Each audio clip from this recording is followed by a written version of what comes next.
के पहले राष्ट्रपति, प्रेसिडेंट ऑफ कॉन्स्टिट्यूएंट असेंबली और इंडिपेंडेंट एक्टिविस्ट और इसके अलावा एक लॉयर। आज हम बात करने वाले हैं डॉक्टर राजेंद्र प्रसाद के बारे में हमारी आज की वीडियो में। सो बिगिनिंग फॉर विकुंज में आपका स्वागत है। तो शुरुआत करते हैं हमारी वीडियो की, जिसमें कि हम बात कर रहे हैं डॉक्टर राजेंद्र प्रसाद, जो कि हमारे देश के पहले राष्ट्रपति थे। ठीक है, उनका जन्म अगर हम बात करें तो 3 दिसंबर 1884 को जिरादई सिवान डिस्ट्रिक्ट, बिहार, इंडिया में हुआ था। उस टाइम की बात करें तो बंगाल प्रेसिडेंसी में उनका जन्म हुआ था। ठीक है, वो पहले भारत के राष्ट्रपति बने थे 26 जनवरी 1950 से लेकर 13 मई 1962 तक, जब तक कि उन्होंने खुद से रिटायरमेंट नहीं लिया, या फिर कह सकते हो कि खुद से अपना राष्ट्रपति पद नहीं छोड़ा, तब तक वो भारत के राष्ट्रपति रहे हैं। और ये हमारी हिस्ट्री में पहली बार ऐसा हुआ था कि उन्होंने अपना 2 टाइम का पूरा जो उनका टेन्योर था उसको कंप्लीट किया था। ठीक है, वो 2 बार राष्ट्रपति चुने गए थे। इसके अलावा वो क्या है, फर्स्ट मिनिस्टर ऑफ एग्रीकल्चर भी रहे हैं 15 अगस्त 1947 से लेकर 14 जनवरी 1948 तक। इसके अलावा वो president of constituent assembly of India भी रहे हैं 9 दिसंबर 1946 से लेकर 24 जनवरी 1950 तक, जब तक हमारा जो कॉन्स्टिट्यूशन है वो बनाया गया था, तो उस कॉन्स्टिट्यूएंट असेंबली के वो प्रेसिडेंट रहे हैं। इसके अलावा अगर मैं पॉलिटिकल पार्टी की बात करूं तो वो इंडियन नेशनल कांग्रेस से बिलोंग करते हैं और उनको हमारे देश का सर्वोच्च नागरिक सम्मान भी दिया गया है। दैट मीन्स कि उनको भारत रत्न से नवाजा गया है 1962 में। उनके इन्हीं योगदान को देखते हुए, दैट मीन्स कि जो कॉन्स्टिट्यूशन को बनाने में जो उनका एक अहम रोल रहा है, उसको देखते हुए उनको हमारे कंट्री में भारत रत्न से सम्मानित किया गया है। 12 साल की छोटी उम्र में ही उनकी शादी हो जाती है। उनकी वाइफ का नाम था राजवंशी देवी प्रसाद, जिनसे कि उनकी शादी 1896 में होती है। अगर मैं प्रसाद जी की बात करूं, राजेंद्र प्रसाद जी की, तो उन्होंने एक बहुत ज्यादा इंपॉर्टेंट रोल प्ले किया था बिहारी स्टूडेंट्स कॉन्फ्रेंस को, ये कह सकते हो, फॉर्म करने में। ठीक है, 1906 में। उनकी अर्ली लाइफ की अगर बात की जाए और एजुकेशन की, तो उनका जन्म एक कायस्थ फैमिली, बिहार का आपका सिवान डिस्ट्रिक्ट में हुआ था, कायस्थ फैमिली में।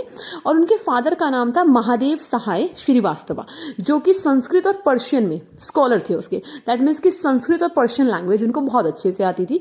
उनकी मदर का नाम कमलेश्वरी देवी था, बट उनकी मदर का देहांत बहुत ही कम उम्र में जब वो थे तभी हो जाता है। और उसके बाद से उनका जो लालन पालन या जो उनकी देखरेख है वो उनकी बड़ी बहन के द्वारा किया जाता है। उनकी शिक्षा की बात की जाए तो उनकी शिक्षा यूनिवर्सिटी ऑफ कैलकाटा से उन्होंने अपनी शिक्षा ग्रहण की है बेसिकली, जहां से उन्होंने मास्टर इन लॉ कंप्लीट किया था और उसके लिए उनको गोल्ड मेडल से सम्मानित किया गया था। दैट मीन्स कि वो master in law gold medallist है। इसके अलावा उन्होंने अपनी डॉक्टरेट की जो डिग्री है, doctorate in law, Allahabad university से कंप्लीट की है। और उसी टाइम पीरियड पे वो एक बहुत ज्यादा फेमस एक्टिविस्ट बनकर सामने आए थे और उनका एक बहुत एक्टिव रोल रहा था द डॉइन सोसाइटी में। इसकी ये कह सकते हो कि वो शिक्षा में, पढ़ाई में तो अच्छे थे ही, इसके साथ साथ उन्होंने पॉलिटिक्स को भी ज्वाइन कर लिया था। उन्होंने क्या है, इसके अलावा क्या है, अगर मैं कैरियर की बात करूं तो बहुत लंबे समय तक वो एक एज अ टीचर रहे और उसके बाद वो प्रोफेसर भी बने थे इंग्लिश के। कहां पे, लंगत सिंह कॉलेज ऑफ मुजफ्फरपुर, बिहार में। ठीक है, 1917 में वो अपॉइंट हुए थे फर्स्ट मेंबर एक तरीके से, किसके, senate and syndicate of Patna university के। इसके अलावा उन्होंने अपनी जो लॉ की प्रैक्टिस है वो भागलपुर, बिहार में की थी। और उन्होंने 1916 में किस चीज को ज्वाइन किया था, हाई कोर्ट को ज्वाइन किया था। बिहार एंड उड़ीसा का जो हाई कोर्ट है उसको ज्वाइन कर लिया था। इसके अलावा उनका एक अहम रोल रहा था फ्रीडम मूवमेंट में, जैसा कि मैंने आपको पहले ही बताया कि वो क्या है, एक तरीके से वो इंडिपेंडेंस एक्टिविस्ट भी रहे हैं। ठीक है ना, तो इसको लेकर क्या है, 1906 में सबसे पहले उन्होंने इंडियन नेशनल कांग्रेस का जो कैलकाटा सेशन था उसमें एज अ वॉलंटियर उन्होंने पार्टिसिपेट किया था, और जो कि उनका कैलकाटा में जो सेशन था। ठीक है, इसके बाद दोबारा से 1911 में कैलकाटा में कांग्रेस का एक और सेशन होता है और वहीं पर वो कांग्रेस को ज्वाइन कर लेते हैं। That means Indian national Congress का पार्ट वो बन जाते हैं। इसी के साथ 1916 में उनकी पहली बार महात्मा गांधी जी से मुलाकात होती है। कहां पर, चंपारण मिशन जब चल रहा था ना गांधी जी का, चंपारण बिहार का जो मिशन था, तो उस टाइम पीरियड पे क्या इंडिको पेजेंट्स के लिए जो था, तो उस टाइम पीरियड के पे इनकी गांधी जी से मुलाकात होती है और इसी के साथ वो गांधी जी के आंदोलनों से जुड़ जाते हैं। और गांधी जी का जो फेमस आंदोलन था नॉन कॉपरेशन मूवमेंट, उसमें भी इन्होंने पार्टिसिपेट किया था और आपको पता है कि उसमें चीजों को बाइकआउट किया गया था। तो इन्होंने भी क्या एजुकेशनल इंस्टीट्यूशन को बाइकआउट किया था। इसका एक बहुत बड़ा उदाहरण है कि इन्होंने अपने बेटे को कहा कि वो जो गवर्नमेंट के बनाए हुए स्कूल्स हैं या जो यूनिवर्सिटीज़ हैं उनको छोड़ दें। उनके बेटे का नाम है मृत्युंजय प्रसाद, तो उन्होंने गवर्नमेंट के बनाए हुए स्कूल्स को छोड़कर, कॉलेज को छोड़कर उन्होंने बिहार विद्यापीठ को ज्वाइन किया था। इसके अलावा 1914 में उन्होंने क्या है, बिहार और बंगाल में जो फ्लड आया था उस टाइम पीरियड में जो लोग अफेक्टेड थे उनकी काफ़ी ज़्यादा हेल्प की थी। और 17 जनवरी 1934 को उन्होंने बिहार सेंट्रल रिलीफ कमेटी को एस्टैब्लिश किया था। इसके अलावा उन्होंने अक्टूबर 1934 में जब बॉम्बे सेशन हुआ था तब वो इंडियन नेशनल कांग्रेस के प्रेसिडेंट चुने गए थे। वो इंडियन नेशनल कांग्रेस के 3 बार प्रेसिडेंट रहे हैं, बट सबसे पहले शुरुआत हुई थी उनकी कब, 1934 अक्टूबर में बॉम्बे सेशन से, ये आप ध्यान रखेंगे। इसके बाद जब सुभाष चंद्र बोस ने अपना रिजाइन दे दिया था 1939 में, उस टाइम पीरियड पे भी इंडियन नेशनल कांग्रेस के प्रेसिडेंट चुने गए थे। सुभाष चंद्र बोस ने रिजाइन क्यों किया था, उसकी वीडियो हमारे चैनल पे है सुभाष चंद्र बोस जी की, आप उसमें देख सकते हैं, ठीक है। इसके अलावा 17 नवंबर 1947 को भी ये इंडियन नेशनल कांग्रेस के प्रेसिडेंट बने थे हमारे, जब जेबी कृपलानी ने रेजिग्नेशन अपना दिया था उस टाइम पीरियड में।